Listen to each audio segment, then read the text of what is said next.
Today we're talking tones, specifically tones of the 90s, and I got a friend here to do it with me. Stick around.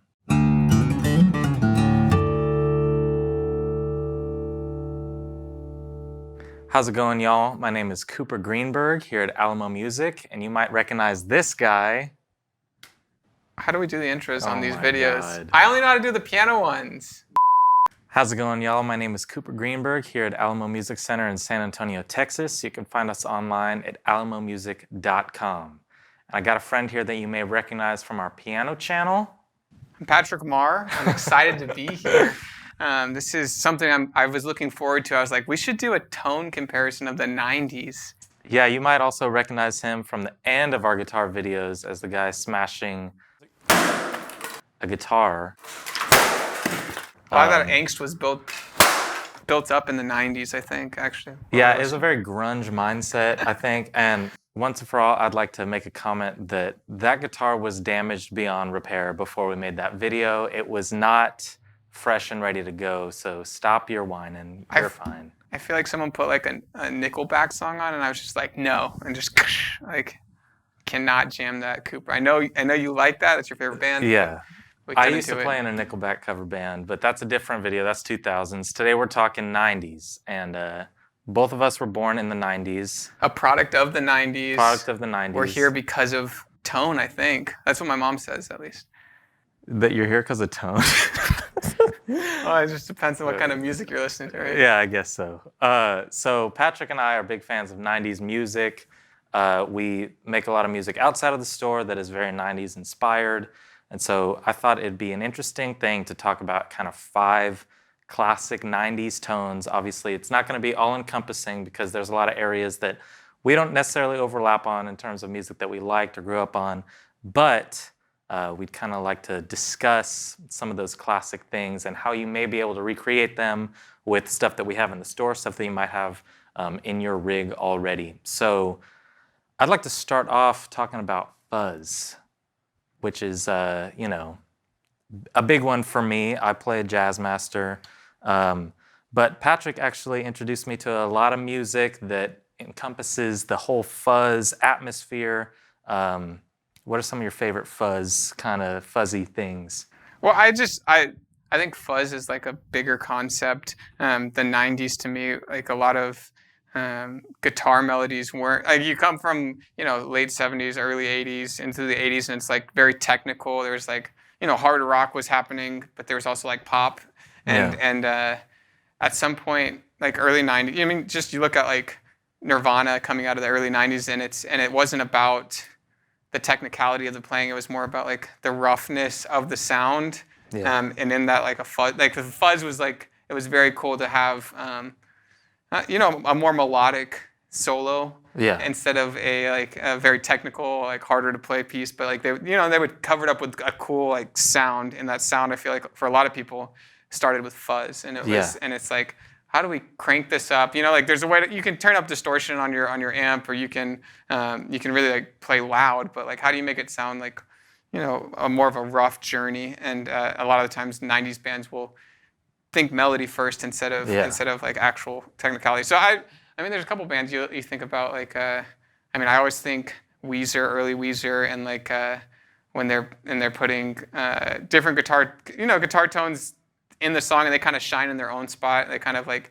are uncontrolled in the mix, is what it sounds like. And I feel like Fuzz does that really well. And so I'm excited to hear what you... Yeah, for sure. I think, you know, I think about like Weezer, Pinkerton era, especially My Bloody Valentine. Oh, yeah. I don't know, Jay Mascis with Dinosaur Jr. You know, there's a lot of guys that were amazing players, but like took fuzz and really just took like a very uncontrollable sound and like reined it in for beautiful melodies and stuff. So shoegaze, you know, yeah, that's absolutely. Like you hear just like a tonal spectrum a lot of the times, and it sounds awesome. Yeah, I think so. On this one, I'm going to be playing this jazz master, and I'm going to do some clean tones and then kick on the fuzz. Today we're using a Trapper from Fender, which I think is just an awesome fuzz pedal that you can get a big range of fuzz tones from. But adding some of that kind of melody, but also some dissonance that you kind of come to expect from stuff like that. And take a listen. Tell us what you think.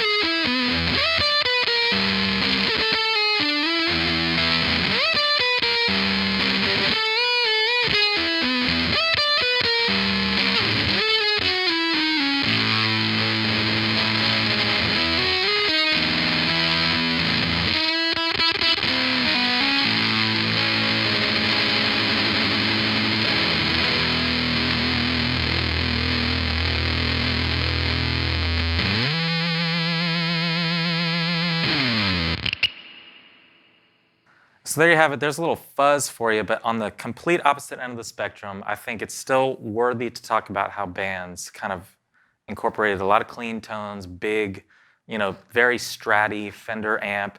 A lot of guys using things a little more boutiquey than that. But when it comes to clean tone, there's obviously some big things that I think of in the 90s. I think like Yellow Ledbetter, Pearl Jam kind of tone.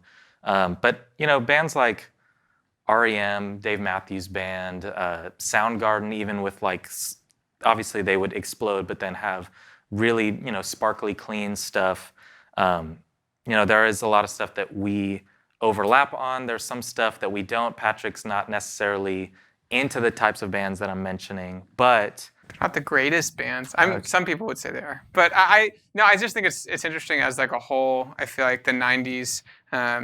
It went different directions, but I was reading something about how even like on the way they recorded drums in the 90s was like a remembrance of like this like classics like of the 70s, because late 70s they started adding a whole bunch of reverb onto it, and they added a whole bunch of, in the 80s used a whole bunch of drum machines, and it was like we went so far away, and like the pendulum was swinging back, and you get like a whole bunch of clean tones in the early 90s and through the decade really, and it's interesting because it's like, well, what if we just played a pure Strat through through a badass amp and turned it up, and you get a lot of cool clean tones in the 90s. Yeah, I think so. I think too that sound of like a super very very wet reverbed out Stratocaster, maybe with some chorus on there, for a little while to me, when I was really into music in like the 2000s, that was more radio rock. That sounds so clean and tight.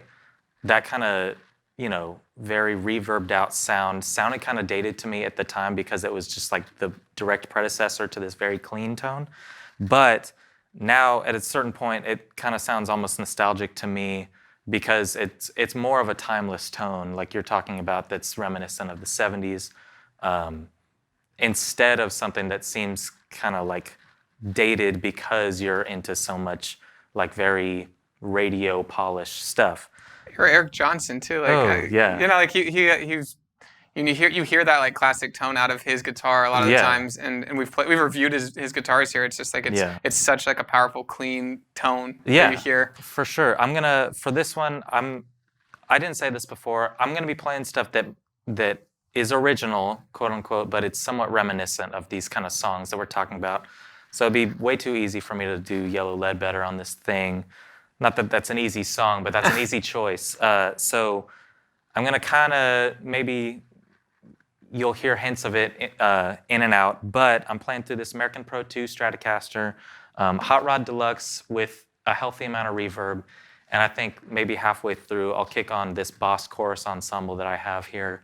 So you can kind of get maybe, a little closer to some of those 90s, somewhat nostalgic tones of chorus and reverb on a very clean Stratocaster.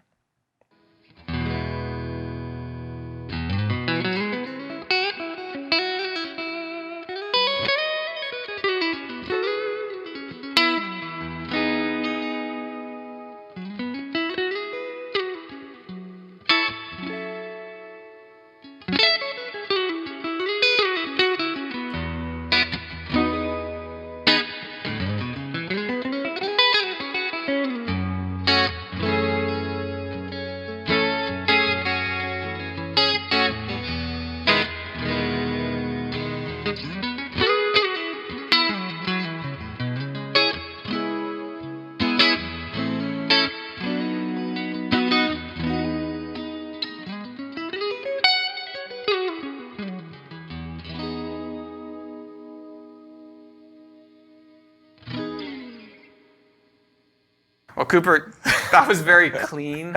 I want to go a little rougher. Let's go metal, because I mean the 90s is known for like being access to music. It's like there was ways to hear a lot of different bands that people otherwise wouldn't have heard, and I feel like record companies spend a ton of money, be like, let's buy up these local bands. They've got followings. We'll make them big. They got good sounds.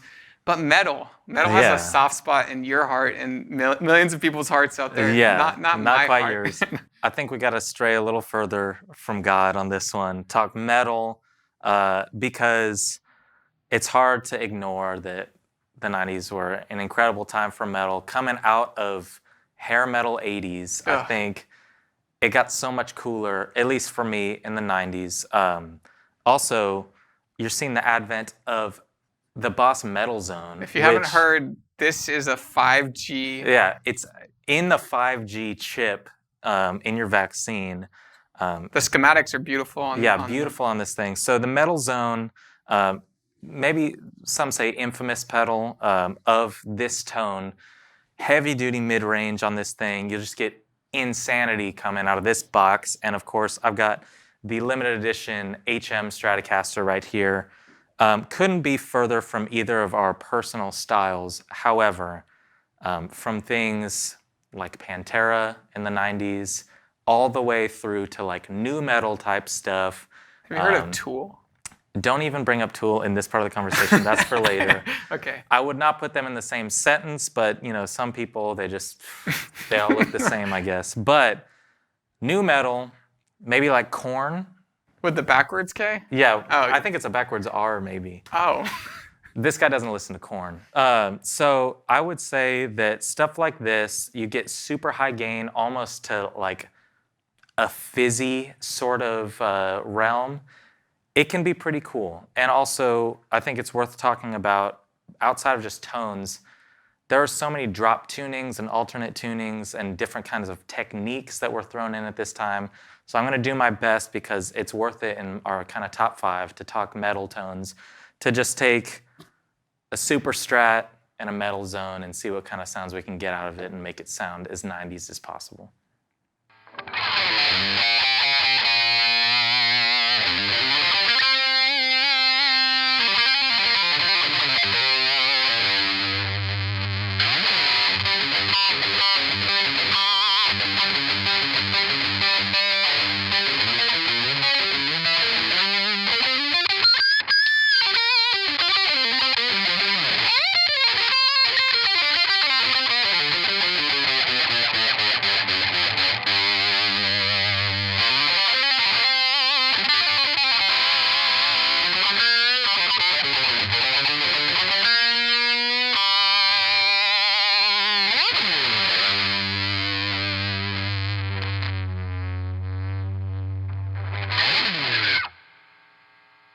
So as you can tell, I don't play a lot of metal, but that's our best approximation of just some classic tones. You hated it. So I think that while we're talking electric guitar, it's worth it to throw some acoustic talk in there, because some of my favorite music out of the 90s is very heavy on the acoustic. Give me some of your favorites. Well, I just think it's interesting because it was, acoustic guitar had almost lost like its wow factor. I feel like in the 80s, like it was definitely not in the front of people's mind when they think, cool music, like the hip stuff that's coming out. But like, I mean, early 90s, you saw Kurt Cobain on like his Martin that was all beat to MTV Unplugged, and I feel like that was like a defining moment for acoustic guitars, being like, man, like the most badass musician right now, or the pop culture icon in the alt scene just played an acoustic guitar and it sounded cool.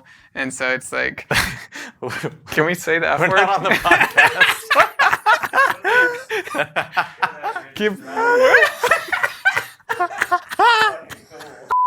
Well, I mean, it sounded so cool. He's there playing acoustic guitar in front of everybody. But then you get things as the decade progresses, and you get Radiohead's OK Computer after the Bends, after this album that I feel like had like a whole bunch of like classic roots.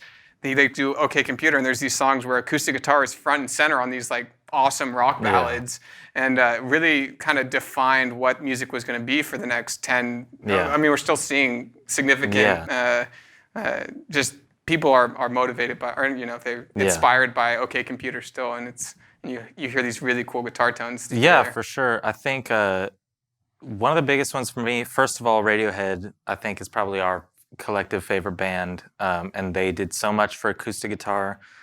All the MTV Unplugged records and shows, the Alice in Chains one was huge for me. Lauryn Hill. Yeah. That. What about a little little Mazzy Star with Yeah, a little. Magic Star. I mean, yeah, Um, it was cool to play acoustic again, and when yeah, you were able to take it to like that rock that was yeah, just it was very balanced, and acoustic found its place again. I feel like in music after yeah, I mean, in the '70s it was definitely present, and then '80s definitely took a more progressive step towards electronic music and yeah. using some of the newer tools. But so yeah, I'm excited to hear what you're going to do Yeah, on I this think thing. something that I wanted to do for this demo is take some of the same mindset of that clean electric, um, because there is a lot of just dry, beautiful acoustic guitar in 90s music, but there's also a ton that you can hear that's heavily, heavily reverb and chorus driven. So I kind of have a little progression that gives me that same kind of Alice in Chains, unplugged kind of vibe. And then throughout, I'd like to maybe add some reverb, add some chorus. We have a Fender Acoustic Preverb, which is a great pedal. It's a preamp and a reverb. And again, the chorus ensemble. And I think that it is somewhat reminiscent of that 70s, like kind of chorusy, almost out of tune, several guitars playing together thing that I love about, say, Joni Mitchell or whatever. But yeah, take the J45, run it through some effects, and see how 90s we can make it.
So before we jump into what I kind of think is the fifth and coolest one to speak of, we've, in the midst of recording this video, there's been a lot of bands thrown around. It'd be a shame to not mention some of them. However, I didn't think that some of these tones would be maybe in the top 5. There's a lot of debate that can go on. We've had some great debates. Josh in the back exploded when I said that I didn't think Foo Fighter tone was worth talking about. I side with Josh on this actually. It's like it's. Here's a good question. Let's put you on the spot real quick. What do you think of with Foo Fighter tone? Well, no, I think it was influential enough that that there was, I mean, that whole out of grunge into like a pop rock kind of. It took it more mainstream, where it took some of these early '90s sounds that were like that uncontrolled fuzz, like distortion that we talked about, and like kind of polished in more of like a what I think of as like classic '90s. Like on all, you turn on the alt radio and it's like, oh, this is like the X Fest, and like people are gonna go listen to the Foo Fighters. And yeah, it was cool when it stopped being edgy and was just mainstream and very commercial. I loved that. They've done a lot for the musical community, right? I love the Foo Fighters, and I think it's worth talking about. However, let's get a 335 in here with like some overdrive and whatever. We'll do it for some other video down the line of top 6 through 10. However, dang, I think it's worth talking about some heavily modulated stuff because some of my favorite bands, I'm talking everything from Radiohead, like we've already talked about, even through, say, Tool, Rage Against the Machine. There's a lot of experimentation coming in with effects that were already popular. I mean, people have used phasers and you know, fuzz and all these different things in decades prior, but really pushing the boundaries, finding new sounds, combining genres. I think that stuff is fun. It is. I think it's, yeah, I definitely think guitars were at like their all-time high in the 90s. It was like we were seeing a whole bunch of talented players, but also extremely creative people who were like, and, you know, against a lot of, you know, against Eric Clapton's 80s run and against like these like very popular, like people would become like staples of the music world. And they're like this thing is like, I can scream on this thing if I want to. And literally like making it so interesting and so energetic. Like, it's like they brought energy to like another level of music. It was like, you can't make it any louder. It's like, let's figure out a way to literally just put this up against the, you know, it's like the Who, like it's like the modern day Who, and it's very cool. They get upset at the status quo, and you know, political scenes happened in the 90s, and people were enraged. You know, Rage Against the Machine like is still today like thought of when people think of like revolution. And, yeah, it's cool. It's but yeah, no, this is the one I was most excited for because like, this is kind of where people can let creativity like flow through, and like it. And as far as where it falls in a mix, it's you can't really hear anything else. Even if it's mixed perfectly, your ears are definitely like, this is like a sweet spot in the mix. Yeah, I think, you know, it's really hard to try to encapsulate all these different things and modulation that were being used in the 90s into just one sound, because we've talked this huge range, you know, from Radiohead to Rage Against the Machine. About Pavement. Yeah, Pavement, talk about one of the best. But I think how I'm going to do it, obviously I got the Mustang here. You know, you think Kurt Cobain, it's not going to be Cobain-esque, but I do think this guitar, you know, kind of has that 90s vibe, especially thinking about how some of these young, angry players were just going to pawn shops and, you know, secondhand consignment stores or whatever, and getting cheap guitars, cheap pedals, and just making whatever they could out of them. The undesirable things all come together. It became, you know, the coolest stuff. But I'm going to take the Mustang, I'm going to run it through a couple pedals and kind of use them in stages. So I'll start off with some clean stuff. I'm going to be using a Terra Echo from Boss, which is very cool. Like, you know, ambient, it's got echo, it's got some like reverb type texture. And then throwing on the Lost Highway phaser from Fender to kind of just, you know, expand this sonic palette that a lot of bands made different uses of, and just see what we can get.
That sounded amazing. I mean, I love the 90s because, you know, everything was, in my eyes, like, I guess it was because we're products of the 90s, but it was like music transformed right then, like more influential for this next generation than I think had happened in a while, even though that's hard to claim. But there was so much built on the guitar, and like, I mean, our generation, everyone wanted to grow up and be in a band and play these, you know, they want to be a Nirvana band, or they wanted to be in Weezer. You know, it was like, how do we recreate these tones? And I think what's cool is A lot of the companies now, like Fender, Boss, and a lot of the boutique pedals that we see come out nowadays, people realize that everyone's looking for how can they reinvent the guitar, and I feel like a lot of it was maximized in the 90s, and like it was kind of, let's explore the map of what can happen tonally through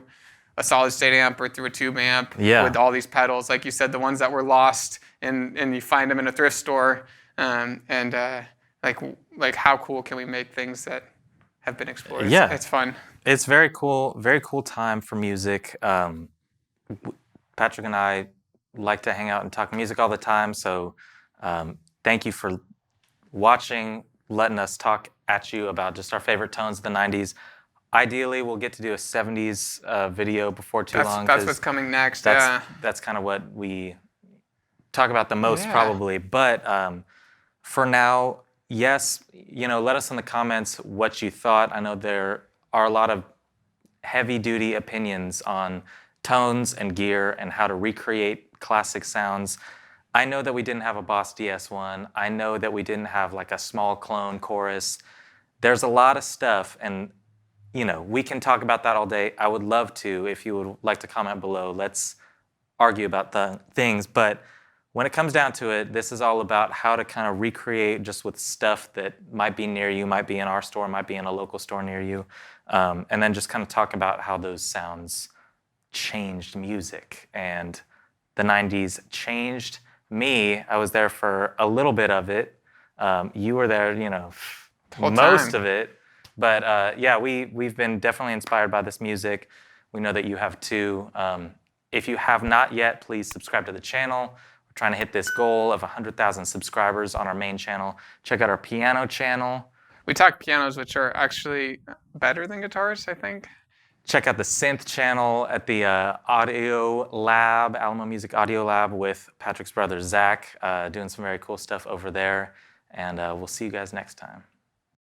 Once again, you guys, thank you very much for watching. If you want to learn more about the guitar, check out Alamo Music. Oh, Pat. Hey everybody, I love guitar videos just like you do. But guess what? Alamo Music Center has another YouTube channel. You can check out all the piano and keyboard reviews that we have and see more of me. Cooper, do we have another one of those? He's fine.